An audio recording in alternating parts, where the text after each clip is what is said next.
How's everybody doing?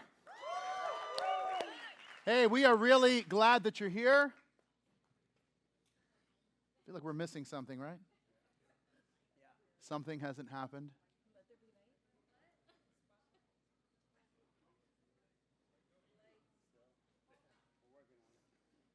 I don't want this to count towards my time, though. That's the thing I'm most concerned about. I know people are like, oh, Bob went late. No, he didn't. There was technical problems. We have been having a weird technical day. Like the soundboard that runs all of our online stuff, the cafe, Spanish translation, that died. So we got to buy a new one. And that soundboard was working great till this week. And it's older than any of my children. And which then again maybe says we should have thought about replacing it. Are we just, this is it? Okay. Mia says it's not going to get fixed. My daughter Mia, everybody. Great job, Mia. So I don't know what's going on here. All kinds of lighting, technical issues. Maybe it's the rain. I hear electric things don't like rain. That's what I heard. Somebody told me that once. Anyway, you guys good? Yeah. We are going to finish. We have had a great day at Calvary. Seriously, we really have. Despite all the crazy stuff going on, we've had a great day. But we're going to finish strong and with these dim lights.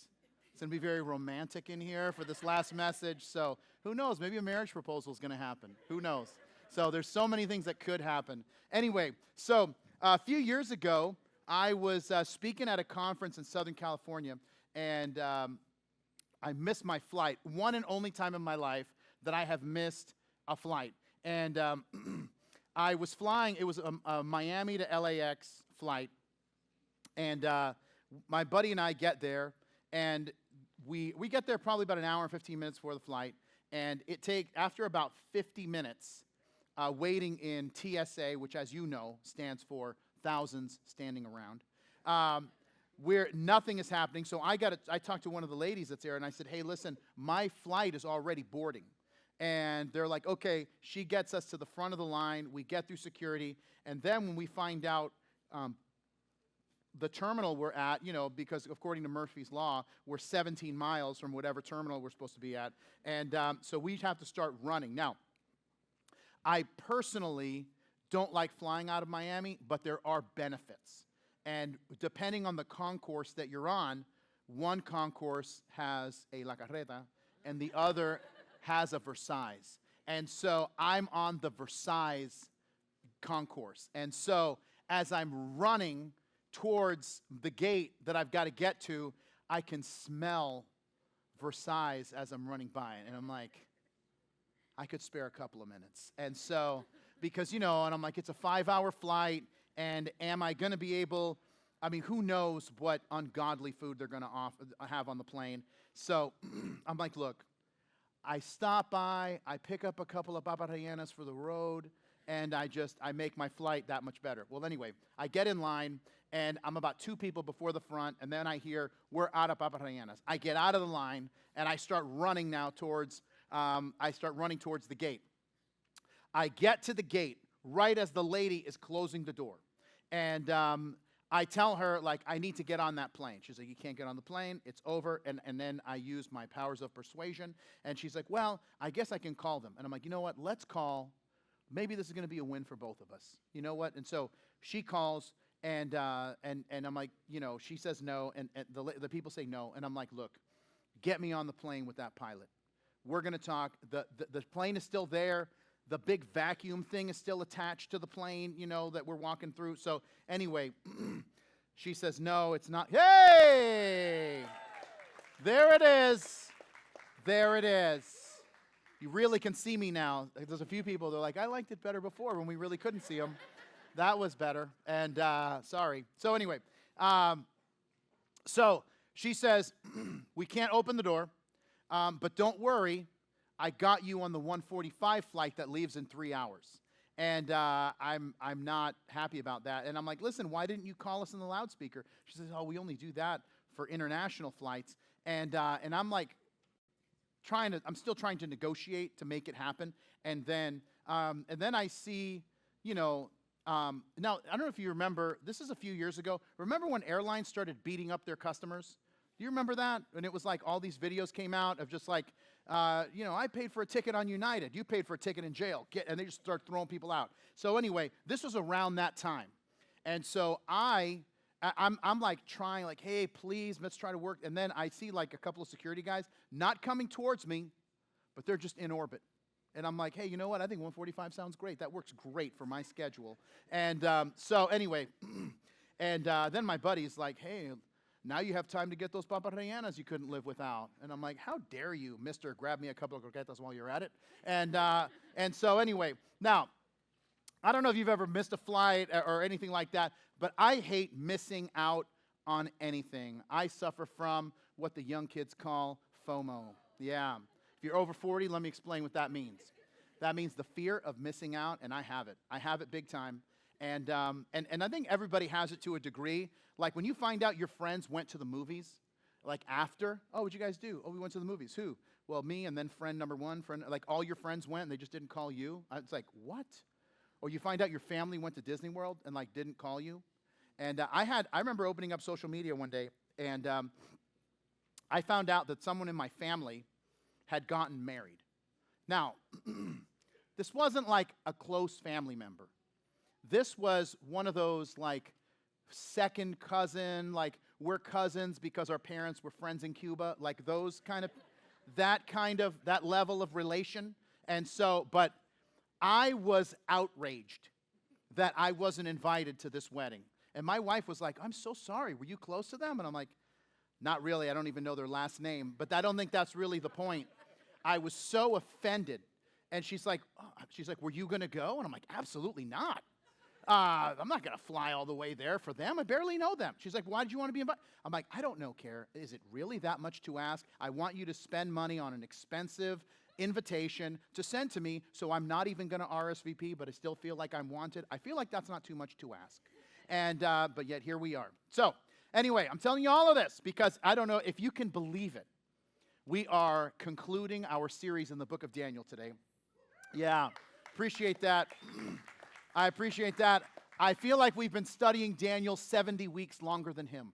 And so it's been a while. And, as I've told you, things came up halfway through, as I like to refer to them, matters of the heart, if you will. And so we're finishing the book of Daniel with this one final vision. Now, technically, the vision started back in chapter 10. Where the angel comes to Daniel and says, man, you don't know what it took to actually get here. And we talked about angels and demons, spiritual world. And then in chapter 11, we got the vision. And the first couple of verses of chapter 12 concludes the vision. And then Daniel gets this charge to go forth, live his life for the Lord, and be watchful of what's to come. And listen, not just for today's message, but throughout this entire, whatever it was, 15, 16 messages in the book of Daniel, we've been talking about different facets of Bible prophecy, but I believe this with all of my heart, is that we will live better lives if we live like Jesus is coming back. And we will live better lives if we will love our families better if we believe that we live like Jesus is coming back. We will steer clear of sin if we live like Jesus is coming back. We'll walk closer with the Lord if we believe that Jesus is coming back. And Daniel has been showing us and is going to conclude in showing us how to do that. And so we're going to start in Daniel chapter 12 and verse 1, where it says this, in verse 1, at that time Michael, the archangel, shall stand up, the great prince who watches over the sons of your people. And at that time there shall be a time of trouble, such as never was since there was a nation, even to that time. And at that time your people shall be delivered, everyone who was found written in the book. And many of those who sleep in the dust of the earth shall awake, some to everlasting life, and some to shame and everlasting contempt. But those who are wise shall shine like the brightness of the firmament, and like those who turn many to righteousness, like the stars forever and ever. If you pause there and give me your attention, there's three things we're going to look at as we close this book. Number one is I need to live what I believe. We don't want to miss what Daniel is saying, so we need to live what we believe. Now remember, he starts in the vision in chapter 11, and then he gets to this beginning of chapter 12, and he says, at that time. At what time? Now that harkens back to chapter 11 at the end, where he had talked previously about Antiochus IV, this character from the 2nd century BC, who had desecrated the temple, and how that pictures what will happen in the future with the Antichrist and what is spoken of and pictured in the book of Revelation. And so Daniel is told that at that time, when you see these things happen in the future, that there will be trouble for Israel like nothing that has ever been seen in history, which the New Testament calls the Great Tribulation. Now, as we've been studying Daniel, if you remember, in chapter 9, we talked about how there was 70 weeks, Daniel is told, was determined for his people, for his holy city. That is the Jewish people. The first 69 weeks we talked about, and how that refers to the from the time of going forth to rebuild Jerusalem until Messiah the Prince. That is the coming of Jesus, and then the resurrection of Jesus. That's the first 69 weeks. But there still remains this 1 week of years, this 7-year period, and how that now is coming in the future, this 7-year period that's spoken of in the book of Revelation and what's called the Great Tribulation. If you've ever wondered, when is God going to deal with all the evil in the world? When is God going to see everything? When is God going to act? This period of time is the moment. And by the way, according to the book of Revelation, people are going to realize that this is God's work that he is doing, that the actions that are taking place on the earth are of divine origin. In fact, in Revelation 6, it says, "And the kings of the earth, the great men, the rich men, the commanders, the mighty men, every slave and free man, hid themselves in the caves and in the rocks of the mountains, and said to the mountains and rocks, fall on us and hide us from the face of him who sits on the throne and from the wrath of the Lamb, for the great day of his wrath has come. And who is able to stand?" The people on the earth at that time will recognize that this judgment that they're experiencing isn't nature. It isn't people's unwise decisions. It isn't the brutality of war. They will know that it is the Lord himself that is making these things happen. But that is not the only reason why the tribulation is taking place, because I mentioned a moment ago that the 70 weeks all have to do with the Jewish people, Daniel's people. And so God also wants to do a work in the nation of Israel, because God made an everlasting covenant with Israel that they would be his people. Now, I know that there are people today, and this is kind of, especially in like social media and those circles, where they will say, well, they're not God's people because we don't like what the government is doing, the government of Israel is doing. Now, there's a couple of things that I would say about that, but the first is that you can disagree with what the government of Israel does, and that just, they're human people. It doesn't mean they're going to do everything right, but they can still be God's chosen people and not do everything right. Those aren't contradictory ideas. The second thing is, if you read the Old Testament, the majority of it is the story of the government of Israel not doing the right thing. And so that they're still his people, but it didn't matter which king was ruling. But after because once again, people will say that it's like, oh no, well, Israel is now the church. Well, Israel is not the church. The church is the church. Israel is Israel. In fact, in the book of Romans, now after the resurrection, after the establishment of the church, Paul gives 3 chapters of exposition, Romans 9, 10, and 11, about the future plans that God has for Israel. And he says this at the end of Romans 11. He says, "For I do not desire, brethren, that you should be ignorant of this mystery, lest you should be wise in your own opinion, that blindness in part has happened to Israel until the fullness of the Gentiles has come in, and so all Israel will be saved." Now, I want you to think about what Paul just said. Paul is saying that there's a mystery that's taken place, a mystery that is related to the fact that God's people didn't believe in their own Messiah. Why?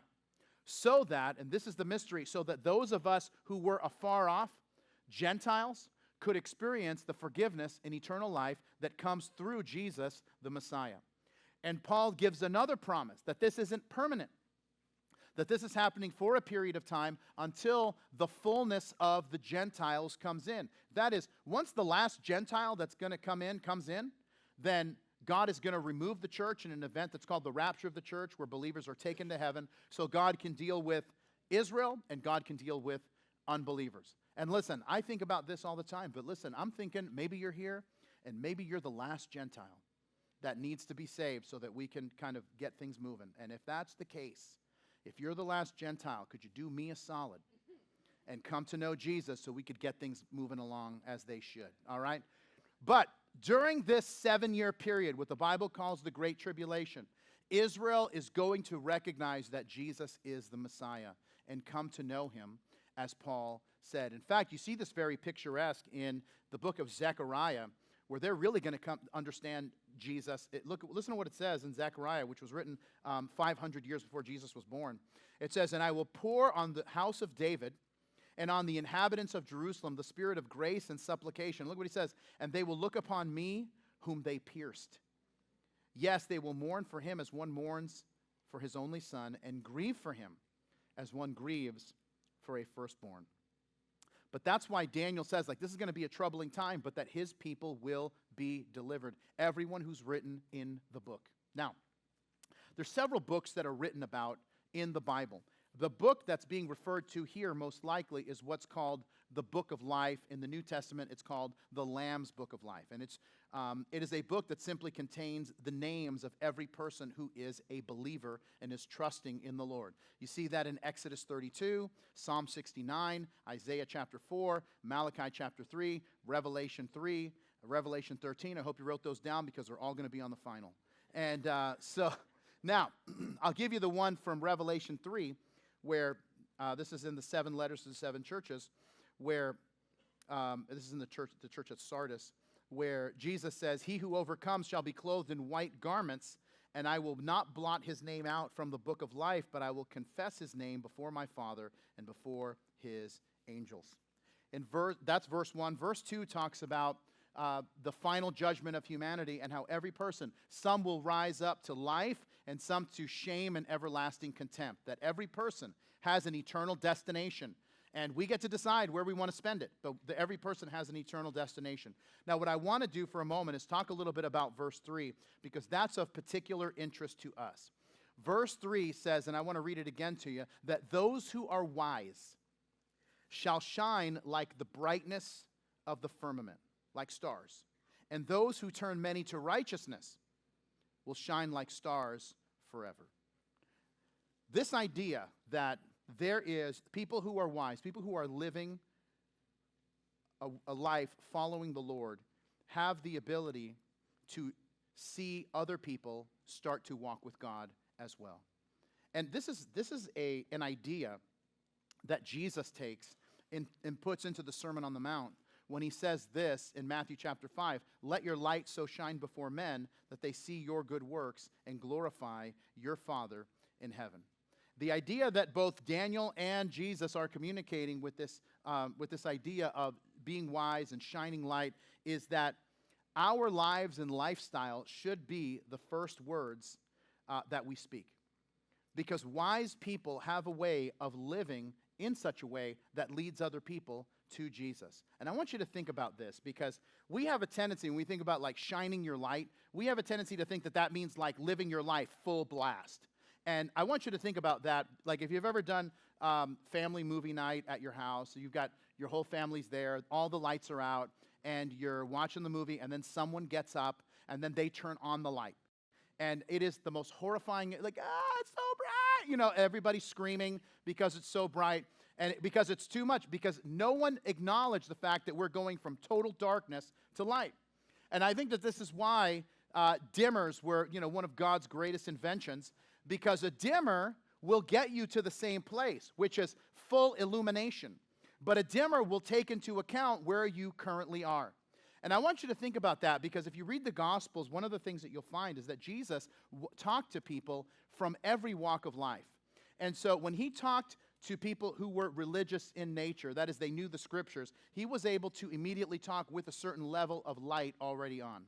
But when he talked to people who were in total darkness, they didn't know anything, what would he do? He would start at just a little bit of light and then start kind of cranking things up. And that, I think, for us is the challenge, that we're hey, we always want to be sharing light, sharing truth, illuminating what God is doing and what God wants, but we've got to take into account where people are and recognize that how can I share and build on what they know so that we can see more illumination happen and more truth happen in their lives. And I love how Jesus puts it, where he says that people will see your good works and glorify your Father in heaven. That word good, you can circle it if you want. It's this Greek word kalos, C-A-L-O-S. And kalos is a word that is translated a lot of times in the New Testament. It's translated as beautiful.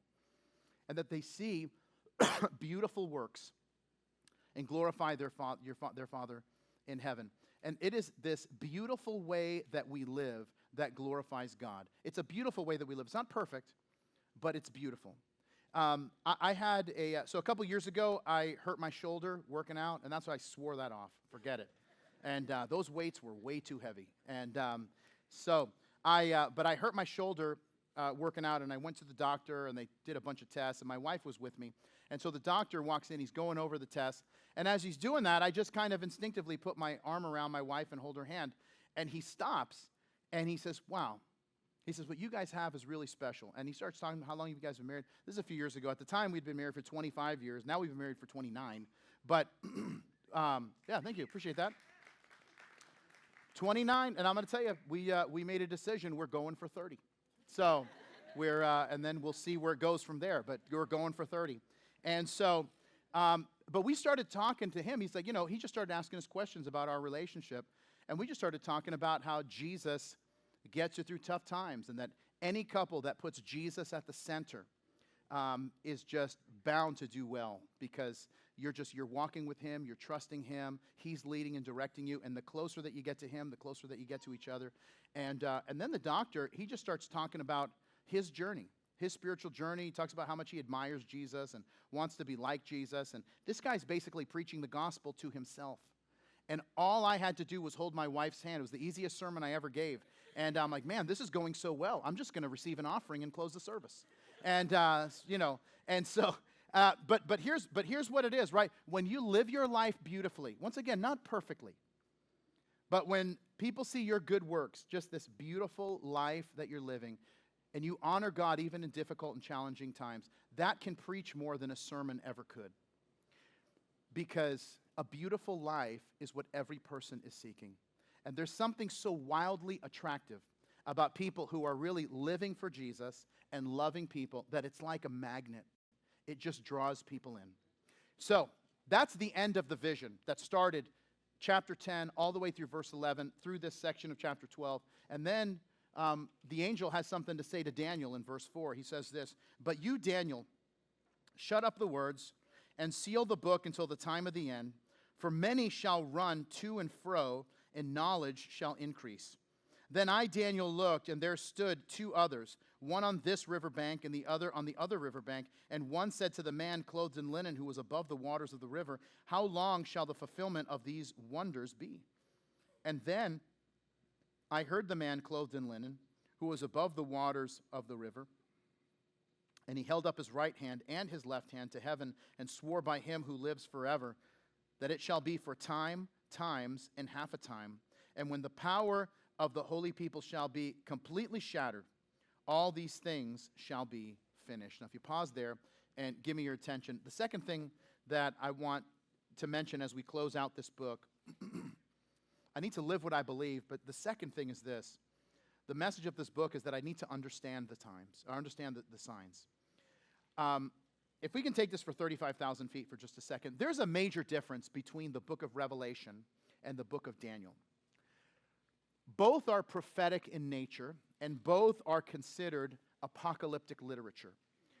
But the Revelation is an open book, because the word revelation means to reveal or to unveil.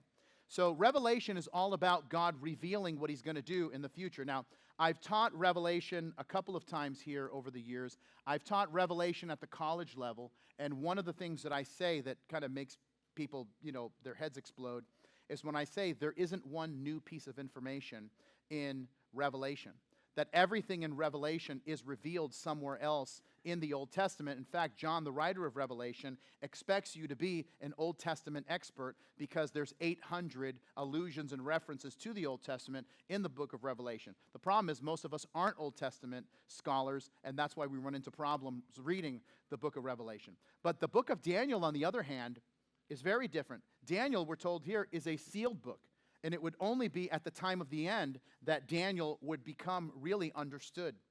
And it would be max 100 years, probably a bit less, where scholars have really begun to unlock the message of Daniel and how it relates to the overall study of eschatology and end times. And how do we know that we're there? Well, first is there's this understanding of prophecy, but he says there's two things: that many will run to and fro, and knowledge will increase. And that could mean a couple of different things. Running to and fro could mean that people are running high and low, trying to understand Bible prophecy. That could be it. Or it could be that people are traveling at a faster rate than any other generation had seen possible. Most scholars kind of lean towards the latter. We're living in that, where people are traveling faster than they ever have. I mean, I want you to think about this. We are living in a time right now where there is more than one company offering a trip to take you to outer space. Like, that, isn't that insane? Like, it's not the government. It's like we have two companies. Like, hey, what are you doing in spring break? Want to leave Earth? Like, good night. I mean, that's insane. Sir Isaac Newton, who was the father of modern physics, he was also, if you're not aware, he was a mathematician, astronomer, alchemist, author, and inventor. And every time I think of these guys, I'm like, I have one PhD. And if I lived in that time, I would be what is referred to as an underachiever. Because I have a PhD, like, really just one loser? These guys had multiple. They were so smart. But what people don't know about Newton is that Newton was also a theologian and a Bible scholar. And I want to read to you something that he wrote about verse 4 of Daniel 12 in 1690. He said this: "In the time of the end, the wise should understand, and knowledge would be increased. The sealed book would then be opened," the sealed book of Daniel, "would be opened at the time of the end, and the wise will understand it. One of them being that man will travel in an unprecedented manner and at a speed of 50 miles an hour." And that was his big prediction, that man would travel at 50 miles an hour. And by the way, when the car was invented, the horse and buggy people, which is who Henry Ford basically put out of business, they put out some ideas like, hey, you don't want to buy a car, you want to stick with the horse and buggy. Well, why? And they said, because if a person travels more than 50 miles an hour, they will spontaneously combust. They will explode like a Spinal Tap drummer. And, really? Okay. I've been trying this joke. I did it at 11. I was like 9:30, they can't handle it. And, but 11, I thought, they couldn't. And I tried with you guys, and you guys didn't. And I don't know why you guys aren't fluent in movies that came out 40 years ago. And so, but anyway, this message went to 11 either way. Another Spinal Tap joke that you didn't get. All right, forget it. I'm moving on. And but anyway, he thought that people would explode, the horse and buggy people were saying that people would explode at 50 miles an hour, and that was like Newton thought, like, that's the fastest that he could go. And so, we're going to forgive him because he shared with it 400 years ago. We also are going to let it go because he explained, gravity to us. But anyway, so that's that. But it also says that not just people running to and fro, but that knowledge will increase. And it's not just like, well, you learn something new every day. Can I just tell you, every time someone says to me, wow, you learn something new every day, I don't think you learn something new every day. I don't know. Maybe others, but I don't know. Anyway, so, but this is talking about the exponential increase of knowledge. Now, let me show you how knowledge increases. If we think of knowledge as a body of work, by the way, first thing I want to tell you is, I created this chart. And I just want you to know I'm very impressed with the work that I did.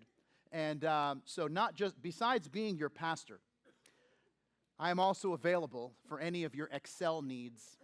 If you need to crunch some numbers, like, you're good at Excel. I'm like, listen, I excel at everything I do. So there's that. So let's just say from the time of Jesus until the year 1500. So that was the body of knowledge that had been amassed by humanity. 250 years later, we doubled it, which is pretty impressive that we went from 1,500 years to 250 years, and we doubled it. 150 years later, at 1900, we doubled our knowledge again. From 1900 to 1950, we doubled our knowledge again. And now we're at a place where we double knowledge. We double humanity's understanding and knowledge every 12 months, which that is pretty impressive, except for the fact that recently IBM released a study saying that digital information is doubling every 12 hours. That's how fast information is doubling. This is why encyclopedias are out of date before they're even printed. That's why Britannica, they stopped, after 244 years, they stopped printing the encyclopedia in 2010. Because what they found is that the information was out of date by the time it went to publication. And this is what blows me away, is that today, there is more information in one copy of the New York Times than a normal person in the 19th century was exposed to in their entire lifetime. Now, why I use the New York Times, I'm not exactly sure, because they have so many, it's sometimes a lot of bad information. I wrote to them like, hey, could you guys print the story and the retraction at the same time? I think it would really just save us a lot of time, but they don't respond to my emails anymore. And so, now, but I want you to see what Daniel's response here is. He wants to know, like, how the vision involves him, and what does he need to do? And the angel says it doesn't involve you, because when this happens, it will be time, times, and half a time. You're like, well, what in the world does that mean? So time is 1 unit, times is 2 units, and a half a time is a half of a unit. And it's an ancient way of saying 1 year, 2 years, and half a year, or 3.5 years. And it connects to, once again, the full vision in chapter 11 about, and now at the beginning of chapter 12, about the rise of Antichrist, the stopping of the daily sacrifices, which is referred to as the abomination of desolation, and that it's pictured in Matthew chapter 24, where Jesus himself quotes Daniel. He says, when you see the abomination of desolation as spoken of by Daniel the prophet, that it would be 3.5 years from the middle point of the tribulation to the end. And we see this played out in Revelation chapters 11, 12, and specifically chapter 13. But I want you to notice something, that Daniel is writing and preserving the vision, but it has nothing to do with him. And the point that I want to make that I think is really important is that sometimes we think that everything that's happening to us is about us. And that's not exactly the case. Sometimes you're going through something, and it's not really just for you, but it's for others to be encouraged and inspired, for them to trust God in the same way that you're trusting God in what it is that you're going through. Now, before I tell you, let me explain something about me that some of you don't know. I am a very organized person.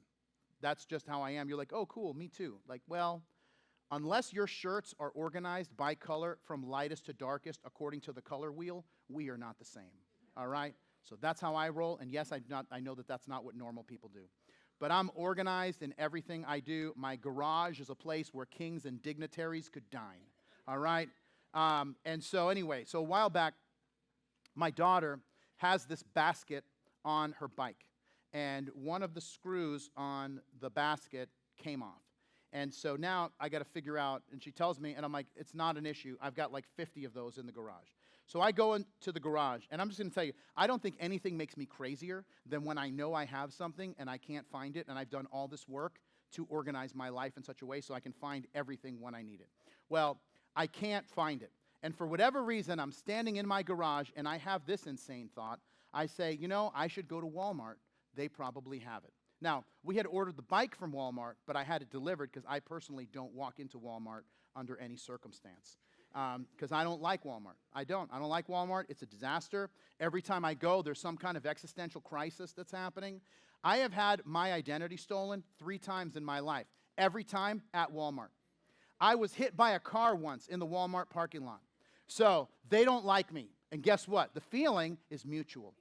They seem like nice people, but they're not. They're criminals. Anyway, so, I went 10 years without going into a Walmart. Best 10 years of my life. And so anyway, but for whatever reason, I find myself in the bike section of Walmart trying to find these 2 screws, which I do find. They're in the little packet, and I grab it, and there's these 2 guys there, and they say, hey, Pastor Bob, is that you? And I'm like, hey, what's up? And they're like, man, that's so wild, because we were just praying. We were praying for God to, like, send us some direction. And then we saw you. And I'm like, well, what's going on? And so we talk for a few minutes, and I share with them some stuff from the scriptures. I share with them some fatherly advice. And then and I'm like, hey, can I pray for you guys? And I'm like, yeah, like here in the bike section? And I'm like, yeah, that's how we do it. And we can go to the pool section if you want to get baptized, but that'll be after. And so anyway, so I pray for them, and then I'm leaving the store, and as I'm walking away, I say to myself, I say, hey guys, I want you to know something. God must love you very much, because you don't even know what it takes for me to step into a Walmart. And this was and by the way, you want to know what the kicker was? Is that I get home, I get out of my car, I open the garage, and as I'm opening the garage, I look and I see all 50 screws that I had as I'm walking in. And I realized that I was there for them. Like, this little problem that I had nothing to do with me. It had everything to do with them. And here's the point that I'm making. Sometimes the trial isn't even for you. It's for somebody else, so that they can see your faith and perseverance, and that becomes the thing that catapults their faith, and they start stepping into God's will for them. Now, here's what you're thinking, and if you are, then it's good, because you're like, hold on, so what you're telling me is, I have a certain amount of problems I'm going to deal with in my life because of life, but then I'm also going to have a certain amount of bonus problems that I get just because my bonus problem is going to help somebody else. Is that what you're saying? That's exactly what I'm saying. Is that you're gonna have that, and guess what? And here's how I know that. Because there have been problems that other people have gone through that didn't have anything to do with them, but had everything to do with you. And that what caused you to persevere through a difficult circumstance, what inspired you to trust God in the midst of your difficulty, was somebody else's faith. I had this happen to me last week. I was at Whole Foods, and I was with my youngest daughter, Olivia, and we got a list of things to get, and so we're getting close to the end. And I get to the deli part of Whole Foods. And by the way, can I just tell you that I discovered something? If you get nothing else out of this message, you will have gotten something very helpful. I'm going to tell you right now. And that is, I discovered the pizza at Whole Foods. Friends, let me tell you something. I didn't think a slice of pizza could change your life. And I'm here to tell you, transformation has happened. And it's so good. It's so good. I can't get over how good the pizza is. Anyway, so I'm buying some, Livy and I are buying some pizza, for my kids, of course. I can't have a lot of pizza because I can't have joy. And and things like that, happiness, that all eludes me. And, but I'm waiting for the pizza to come out because we're buying a few slices. And this woman that works at the deli comes up to me. And she says, are you Pastor Bob? And I said, yes. And she says, hey, I just want you to know that I've been praying for you since I heard about your heart attack and your open heart surgery. And I was like, wow, thank you so much. It's so kind of you. And then as she's talking to me, she pulls down the neck of her shirt a little bit, and she says, I want to show you my scar from my open heart surgery. And that she's had an open heart surgery, and she's had a couple of subsequent surgeries because of the complications that she's had. And she just started talking to me, and I'm like, how are you doing? And I'm asking, how are you feeling? And she says, I'm feeling good. I'm so grateful to be back at work, and I'm so grateful that you're doing well. And she says, all that we can do is trust in the grace of God in every step. Now, let me just give you a little bit of background. So, when you have open heart surgery, the recovery time is about a year to be fully kind of back to yourself, or kind of a little bit better than you were. But after about the first 3 months, 4 months, you hit this plateau where your body is just repairing, and because you call it a surgery, your body calls it a trauma, where you've had like your chest cut open, your heart got popped out, and all that, your heart got stopped, and all this stuff that's happening, and so there's a lot of internal work that your body is doing, and so you get to a certain, like you feel good, like I feel good, but there's still things that I wish I was further along, and I'm a little frustrated about things that I can't do that I used to do, and so so now I'm about 4 months in, and my doctor had warned me of this a few weeks ago, and he's like, hey, listen, you're going to hit the plateau stage, and you're going to get frustrated, and you're going to start asking the question, like, does this get any better? And it does, but you're going to have 4 or 5 months of this, and where it's going to feel like a lot of the same. And even though you're doing everything right, it just feels like it's not getting better. And so that's how I felt. That's how I felt when I walked in. I'm like, man, I just feel like it's just more of the same. And there's things that do feel better at times, and there's things that I feel like I take a step back sometimes, and then and you've experienced this in your life, that there is an encouragement that can only come from someone who has been through the exact thing that you've been through. And when she walked up to me and talked to me about trusting in the grace of God during this difficult season, and she talked about her difficulty, which, by the way, what she has gone through is more difficult than what I went through. And she has joy and peace, and she's like, the other side of this is great. And let me tell you something. I don't think my feet touched the ground when I walked out. I was so encouraged. I was so fired up. I mean, God met me in the deli. Like, that's the reason I was there, right? I mean, obviously the pizza, but that's the reason that I was there. And listen, and that God brought her into my life at that very moment. And listen, the thing I'm telling you is this, is that God's doing a work in her that has nothing to do with me. God's just doing a work in her. And God was doing a work in me that had nothing to do with her. But it's amazing to me how much I encouraged her, but at the right moment, her journey encouraged me. And friends, I'm telling you this, and don't think for a minute that what you're going through is just for you. It's not just for you, it's for all of us. And when we realize that and recognize it and have kind of spiritual eyes to see, why is God bringing this person into my life at this moment based on what I'm going through and what they're going through, we are going to see that God is showing us some things so that we can be encouraged to do what we're called to do. Well, that's what Daniel is told. And then this is how the book ends. Because he's like, hey, how long is this going to be? And he says, although I heard it, I did not understand. And then I said, my Lord, what shall be the end of these things? And he said, go your way, Daniel, for the words are closed up and sealed until the time of the end. Many shall be purified, made white, refined, but the wicked shall do wickedly. And none of the wicked shall understand, but the wise shall understand. And then he gives them this other little bit of prophecy at the very end. He says in verse 11, and from the time that the daily sacrifice is taken away, and the abomination of desolation is set up, shall be 1,290 days. And blessed is he who waits and comes to the 1,335 days. But you, go your way till the end, for you shall find rest and will arise to your inheritance at the end of the days. And if you pause there and give me your attention, we'll close out the book. And the last thing, how do we not miss the message of the book? Number 3, I need to hope in the Lord. Now, it is kind of odd it's like the book of Daniel ends, and it's like, hey, why don't we end with a math problem? And so it ends with 3.5 years based on a lunar calendar, which is 360 days, which would be 1,260 days. But then he says something that, according to the book of Revelation, the abomination of desolation happens halfway through the tribulation. That from that moment until the return of Jesus, the end of the 7 years is 3.5 years, 1,260 days.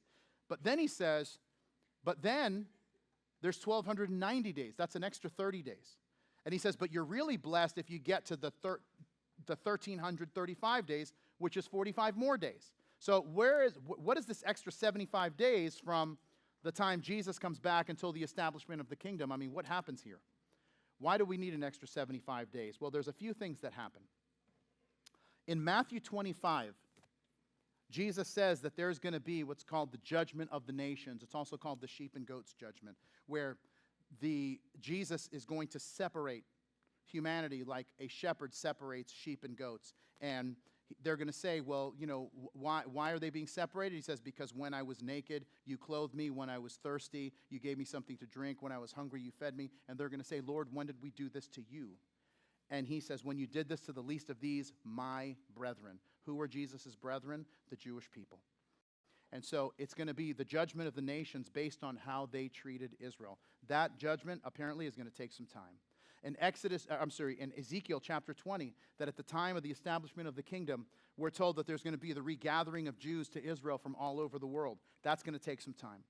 In Revelation 19, Jesus returns, and there's a celebration that's called the marriage supper of the Lamb, where believers celebrate God's victory over evil. Now, could it be one of those, some of those, all of those?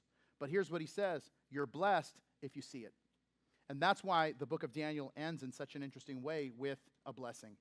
But you go your way till the end, for you shall rest, and you will arise at your inheritance at the end of the days. Listen, friends, when this book started, when we started this journey 6 months ago, Daniel was a 15-year-old kid. He had just been taken from his home in Jerusalem, captured by an invading army who had conquered the land of Israel, and they took him to the capital city, to Babylon, where he spent 3 years training in how to serve the king of Babylon. And Daniel thinks he's lost everything because he's lost his home, his friends, his family. He's lost everything. And now, he was 15 then. He's in his middle 80s now. A lifetime has gone by.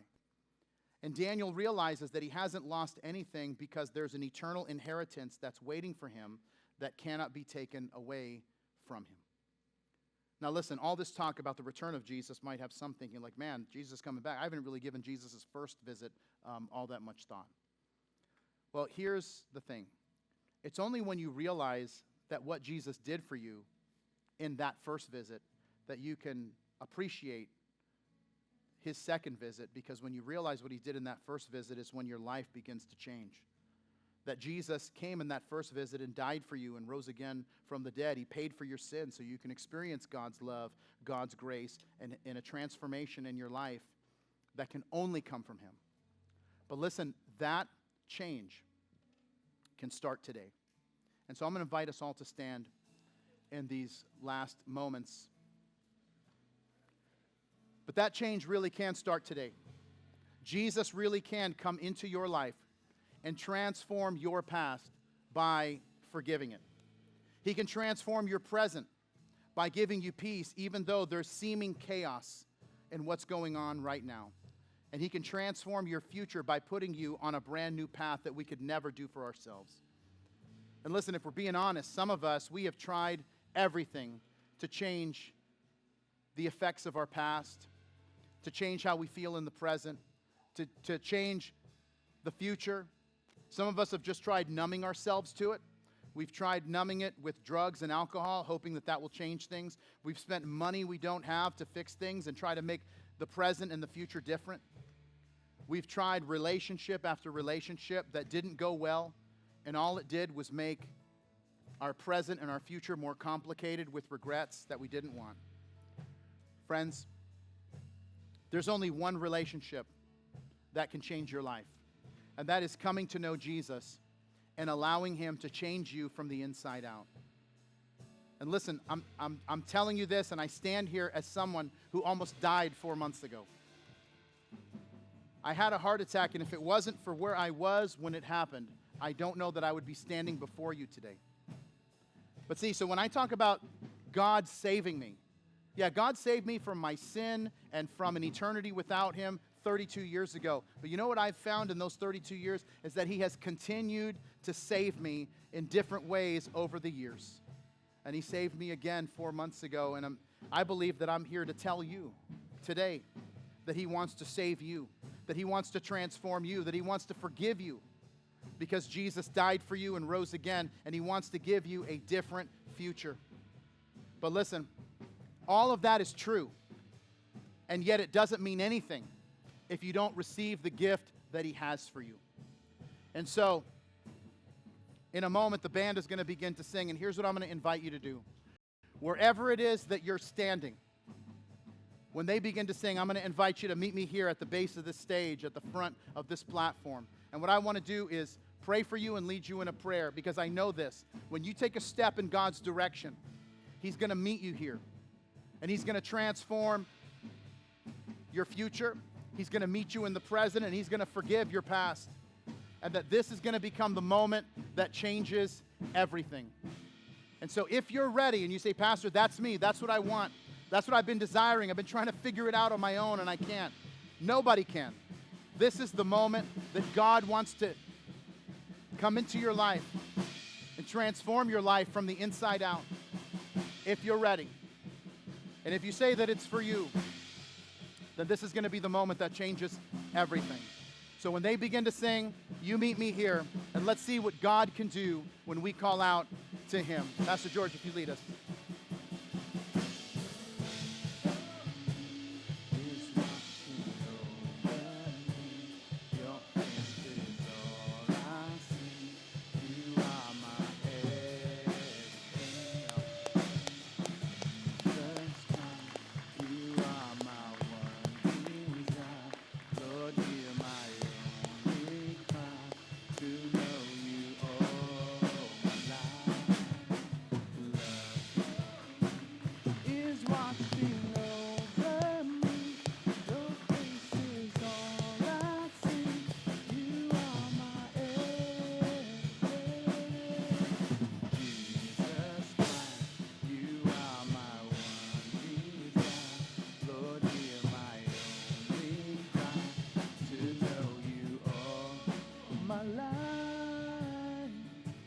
God bless you guys.